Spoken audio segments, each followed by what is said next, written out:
Let me share with you as we get started, we want to welcome especially those that find us on the internet. We have a home group in Australia that every Tuesday night they are going with us through the book of Ezekiel. 16 people gathered together. Greg contacted me through our website and wanted to say thank you. Let's give God the praise that we could have an impact in people's lives. And hi to everybody in Australia there. Isn't that great? Let's look as a little review here. Where tonight we're in Ezekiel chapter 15. We're going to get through a portion of chapter 16. 15, 16, and 17 deal with parables. And it's really interesting because if you notice the phrase that you hear a lot, and the word of the Lord came to me. Not the word of God, but the word of the Lord. And the word is Yahweh there. And so is this really Jesus in the Old Testament sharing what's taken place? And as he will in the New Testament, teach by parables? Because we're going to go through 3 parables in this. Many scholars believe this is so. This is what's being introduced. As you look at last week, we saw some very troubling things about the inescapable judgment of God. And he uses through 3 figures. If you remember who they were, it was Noah, it was Daniel, and it was Job. And God picks those 3 figures so that you and I would know that these were 3 significant men, and there was something about them that tied in, that he brings it up 3 times. He says, even if they were here, they could not stop this. They could not rescue their own sons and daughters, and they alone could only be rescued by their own righteousness. What did the 3 have in common? They all had to stand alone. Noah, stand alone against the world. Daniel, stand alone against an empire. And Job, stand alone against Satan himself. There was something else that as I went back over this, I realized I didn't get it in last week, that there was something else they had in common. All 3 had to deal with the heartaches of the judgment of others and their deaths. Noah had to watch the whole world be destroyed. Daniel watched and learned of Jerusalem being destroyed, his home. Remember, he was taken as a 17-year-old. So how many of his relatives were still back in Jerusalem when the captivity took place, that Jerusalem itself would be destroyed, the temple would be destroyed? And Job had to watch where the devil was able to destroy his whole first family. So they both dealt with powerful judgments that came against personal aspects of life, and yet they stood with God. Very powerful. I want to tie in a little bit here this 4-part judgment that you got introduced to in chapter 14 also. I have it there in your notes. I only left out so that you could put in what the actual place was. In Ezekiel 14, we learned last week, the 4-part judgment are these 4 things: famine, the sword, beast, and plagues. They don't always come in that order, but they did in Ezekiel, that it was the famine, sword, beast, and plagues that would come as judgments to the nation of Israel, especially Jerusalem. Now, the foundation of God warning that this would happen happened so many years back. You got to go to the book of Leviticus. Leviticus chapter 26, and I put it there in your notes, all the other things that you see in verse 20. He speaks about if you disobey, there will be famine. Verse 22, there will be wild beasts. Verse 25, there will be the sword. And verse 16 was the first verse. There will be the plagues. So you see the 4 there, but in a different order. We see the 4 again in the future in Revelation chapter 6, verse 8. This is actually how it reads in your notes there. The 4th seal, to kill with the sword, with famine and plague, and by wild beasts. So God is showing he's the same yesterday, he's the same today, and he's the same tomorrow. So he's revealing that when he brings judgment, though it's going to be on a greater scale in Revelation, because it's going to be the judgment of the whole world. Okay? So it'll be on a greater scale, and it says it will be like no other time, because nations were judged before and a people were judged before, but this is a world judgment that's coming in Revelation. So I wanted you to have that in mind as we get into chapter 15 and 16 tonight. Chapter 15 is the parable of the vine. It's only 8 verses long, so we're going to start right there and go through the first 8 verses, which that's all there is, and look at this parable of the vine. The word of the Lord came to me, Son of man. How is the wood of the vine different from that of a branch from any of the trees in the forest? Question mark. Is wood ever taken from it to make anything useful? Do they make pegs from it to hang things on? And after it is thrown in on the fire as fuel, the fire burns both ends and chars the middle. Is it then useful for anything? If it was not useful for anything when it was whole, how much less can it be made into something useful when the fire has burned it and it is charred? Therefore, this is what the sovereign Lord says. As I have given the wood of the vine among the trees of the forest as fuel for the fire, so I will treat the people living in Jerusalem. I will set my face against them. Although they have come out of the fire will yet consume them. And when I set my face against them, you will know that I am the Lord. I will make the land desolate because they have been unfaithful, declares the sovereign Lord. Because they've been what? Unfaithful. The parable of the vine opens up a whole aspect of how God uses an allegory for Israel in so many different ways. So I wanted to take you through that because I believe you'll have, when people go, I don't find anything worth reading in the Bible, this will help you connect some of the dots, and it's very interesting to see some of the deeper things in this. First off, what is he doing here and why is he saying this? The fruit of the vine is the only purpose for the vine. So point number 1, when the vine won't bear fruit, he's saying it's not worth anything except for firewood. Isn't that interesting? So if the vine's not bearing fruit, it's not worth anything but firewood. That's his bottom line in this parable.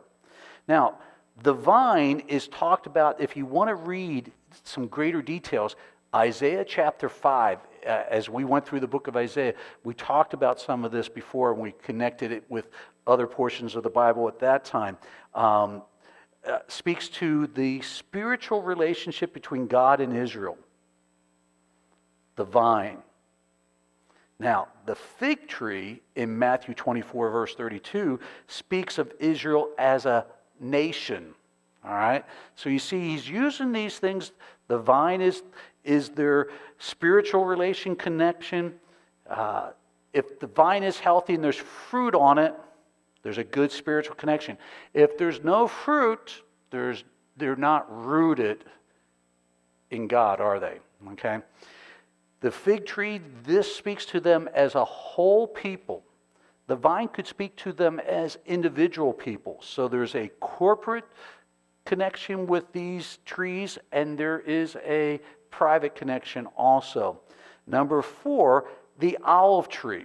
This is found in Romans chapter 11. When we went through the book of Romans, you may remember we talked about this.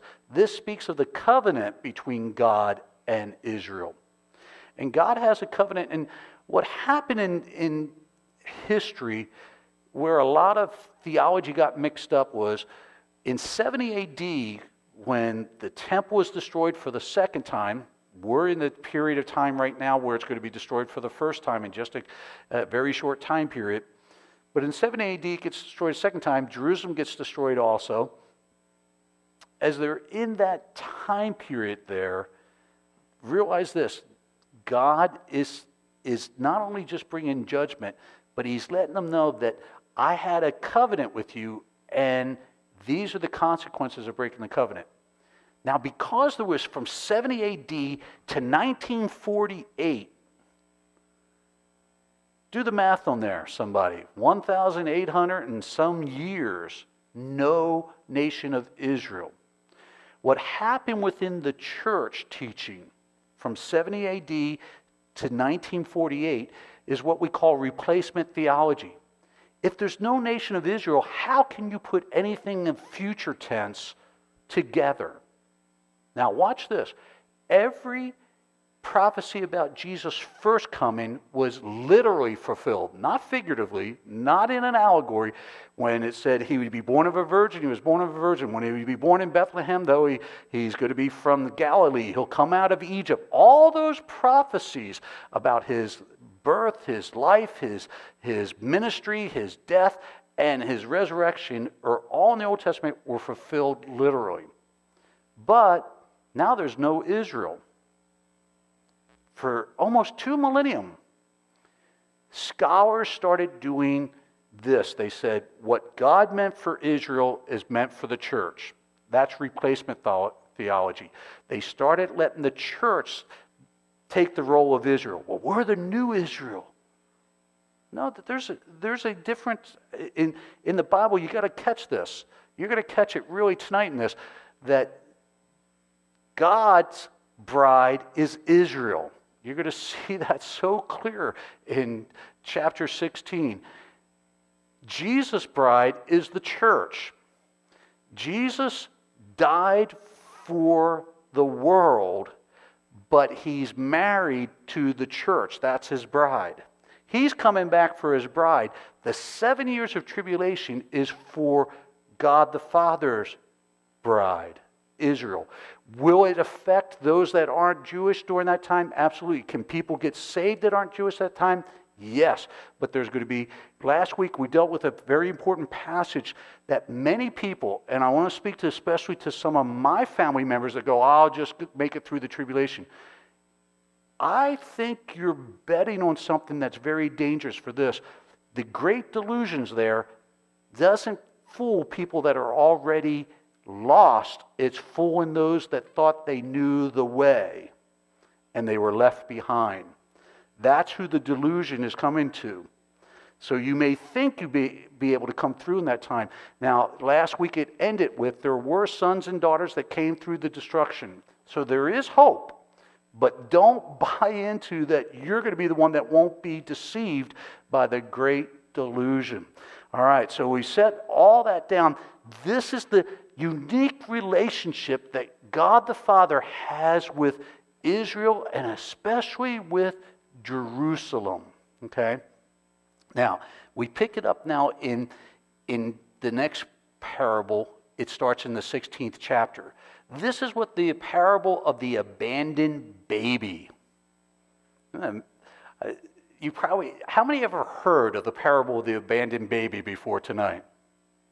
Okay, a couple of you is good. All right. I know that this is not where most people read, but I hope that as you see this, you're going to see the connection between God and the city of Jerusalem here. Let's look at the first 7 verses here. The word of the Lord came to me, Son of man, confront Jerusalem with her detestable practices and say, this is what the sovereign Lord says to Jerusalem. Your ancestry and birth were in the land of the Canaanites. Your father was an Amorite and your mother a Hittite.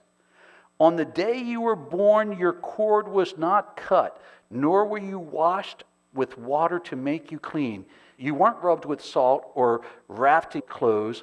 No one looked on you with pity or had compassion enough to do any of these things for you. Rather, you were thrown out into an open field. For the day you were born, you were despised. Then I passed by and saw you kicking about in your blood. And as you laid there in your blood, I said to you, live. I made you grow like a plant of the field. You grew and developed and entered puberty. Your breast had formed and your hair had grown, yet you were stark naked. All right. Really interesting. Remember, you got to remember, this is not literal. This is parable stuff. All right. So God is trying to tell a story to talk about a relationship between him and especially the city of Jerusalem. Number one, Jerusalem is the child exposed to the world and left to die. This is not Israel the nation. This is this personal relationship with Jerusalem. She is rescued by the Lord, who becomes her rescuer champion or as some scholars would say, became her benefactor. She was getting everything that she needed from him. All right? Then you see that God not only rescues Jerusalem, but helps her grow into an amazing city.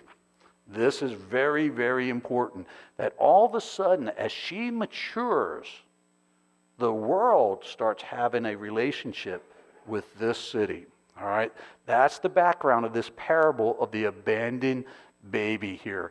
We pick it up now through verses 8 through 14. Later, I passed by, and when I looked at you and saw you were old enough for love, I spread the corner of my garment over you and covered your naked body. Spreading the garment over is an act that happened in the book of Ruth. Remember that? Boaz spread his garment over Ruth as she slept there. That's part of a kinsman redeemer. He's redeeming Jerusalem right here when you hear that kind of language in this parable. I gave you a solemn oath and entered into a covenant with you, declares the sovereign Lord, and you became mine. What just happened? They got married, folks. God made a covenant with this city, special, all right? I bathed you with water and washed the blood from you and put ointments on you. I clothed you with embroidered dress and put sandals of fine leather on you. I dressed you in fine linen and covered you with costly garments. I adored you with jewelry. I put bracelets on your arms and necklace around your neck, and I put a ring on your nose and earrings on your ears and a beautiful crown on your head. So you were adorned with gold and silver. Your clothes were of fine linen and costly fabric and embroidered clothing. Your food was honey, olive oil, and the finest flour. You became very beautiful and rose to be a queen. And your fame spread among the nations as account of your beauty, because the splendor I gave you made your beauty perfect, declares the Lord. All right, so here the child becomes a bride. That's in your notes right here. Having grown up into a beautiful maiden, she now marries her rescuer, her benefactor. He makes this covenant. She will be his queen. He will be the king. You can see why many scholars say this is the Heavenly Father having a relationship with Israel in this way. Okay? Some will actually come down and say, well, wait a minute. Remember, this is the word of the Lord, and that's Yahweh. Is this Jesus having a relationship with that? And you can actually make the case for that also. So, just a thought there, because who comes back to Jerusalem and puts his feet on the Mount of Olives? It's Jesus, right? Okay. So you can go either way with that. Of course, the Jews go with the, especially the Messianic Jews, they believe this is the part of the Father's relationship with Israel and the Son's relationship with the church. The way the Christians, Protestants take this, they say it can be the relationship with the Father and Israel and a foreshadow or a typecast of Jesus and the church in the future. Okay? So you see how they get, it doesn't have to be either or, it can be both and. All right? So just trying to put it all out there for you to be able to study it and look at it. She becomes royalty. That's why she's given the name of queen. We know that the king will serve and has served from there, David, and that's where Jesus will rule also. Fame and beauty becomes her trademark, but this also becomes part of her downfall. Let's pick it up through verses 15 through 22 now. But you trusted in your beauty,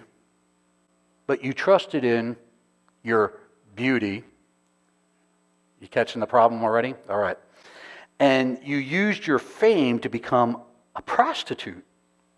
You lavished your favors on anyone who passed by, and your beauty became his. You took some of your garments to make gaudy high places where you carried on your prostitution. You went to him, and he possessed your beauty. You also took the fine jewelry I gave you, the jewelry made of gold and silver, and you made for yourself male idols and engaged in prostitution with them. And you took your embroidered clothes to put on them, and you offered my oil and incense before them. Also the food I provided for you, the flour, the olive oil, and the honey I gave you to eat, you offered as a fragrant incense before them. That's what happened, declares the sovereign Lord. And you took your sons and your daughters whom you bore to me and sacrificed them as food to the idols. Was your prostitution not enough? You slaughtered my children and sacrificed them to idols. In all your detestable practices and your prostitution, you did not remember the days of your youth when you were naked and bare, kicking about in your blood. Whew. If you've ever been through a violation where someone's cheated on you or left you and went for other lovers and things like this, as you realize, God does understand what we go through in life, doesn't He? To understand what was taking place here in Jerusalem, you have to see when you desire the world more than God. It starts with trusting. That's why I read it twice. I wanted you to get it. It starts with trusting your fame more than God. Then you embrace the acceptance of the world more than you want the closeness of God. There's some great parallels that's happening. The Church of America has gone through this. Not just one denomination, the whole Church of America has gone through this, where they started trusting that we have money, we have people, we have buildings, we have programs, we've sent missionaries to the world, we reached the world, and we started believing in our fame more than we did in our God. The second one, you embrace the acceptance. We more and more wanted to say we're accepted by the world. And the reality is, just like what's happening in China today and in other really tough places to be a Christian, being counterculture has always been the more direct path to have a relationship with God. When you mix culture and the church, you become a worldly church. That's why here at the Ark, we promise that when you come, there's 3 things that you'll receive every time. We don't promise that you'll have all the bells and whistles and all the different things.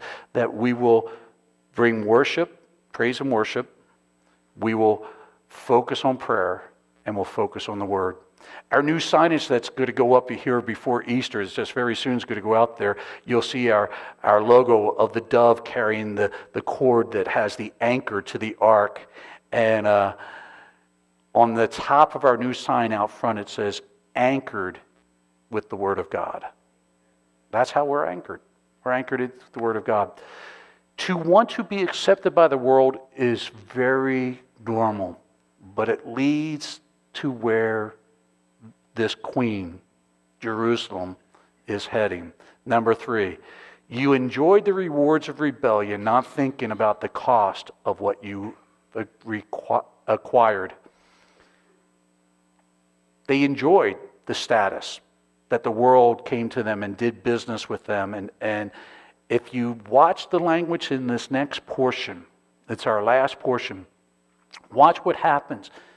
She so is enamored with the world and not with God anymore, that instead of getting paid to be a prostitute, she pays to be able to have that rush or whatever, that you're embraced by others.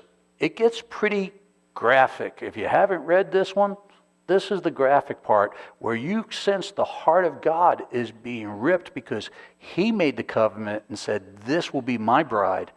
I found you as a child, I helped you grow up, and I took you as my queen. So this is a very, very emotional part in here that we see an aspect. Again, it's a parable, but I believe through the parable, God's showing how his heart breaks when we move into this realm with the world instead of intimacy with him. So 23 through 34 is our last section right here. Woe to you, declares the sovereign Lord. In addition to all the wickedness, you built a mound for yourself and made lofty shrines in every public square. At every street corner, you built your lofty shrines and degraded your beauty, spreading your legs with increasing promiscuity to anyone who passed by. You engaged in prostitution with the Egyptians, your neighbors with large genitals, and aroused my anger with your increase in promiscuity. So I stretched out my hand against you and reduced your terror. I gave you over to the greed of your enemies, the daughters of the Philistines, who were shocked by your lewd conduct. You engaged in prostitution with the Assyrians too, because you were insatiable, and even after that, you still were not satisfied. Then you increased your promiscuity to include Babylon, a land of merchants, and even with this you were not satisfied. I am filled with fury against you, declares the sovereign Lord. And when you do these things, acting like a brazen prostitute, when you built your mounds at every street corner and made your lofty shrines in every public square, you were unlike a prostitute because you scorned payment. You adulterous wife, you preferred strangers to your own husband. All prostitutes receive gifts, but you give gifts to your lovers, bribing them to come to you from everywhere for your illicit favors. So, in your prostitution, you are opposite of others. No one runs after you for your favors. You are the very opposite, for you give payment and none is given to you. Whew. Mercy, like I said, if you've been through someone being unfaithful to you, you can sense the heart of God in this. And 5 things that I wanted to bring your attention here. The proud queen proves to be unfaithful. She's so proud about her beauty and that the nations are falling in love with her, but that led her to her unfaithfulness. She plays the harlot with the Egyptians, the Canaanites, and other pagans. He actually picks more on the Canaanites, but he does name others like the Assyrians. And so when he's naming the Assyrians, he's saying this is not a new thing for Jerusalem. Okay? This was prophesied about 200 years before by a whole book that deals with this relationship. Hosea, his book of Hosea, and his wife Gomer, or what a name for a wife, and her continuing going back to other lovers, and he tells Hosea, go after her. But this is part of the prophecy that's 200 years old when we get to this time period that this is being done. It was also prophesied 150 years before by Isaiah that this would be the lot, that Israel and Jerusalem would become a harlot. She pays others for the right to be unfaithful. Preferring strangers to your own husband is probably the most damning sentence in all this. Remember, it's considered a parable because it's called the parable of the abandoned child that grows up to be the queen who becomes an unfaithful harlot. This is the parable that's here.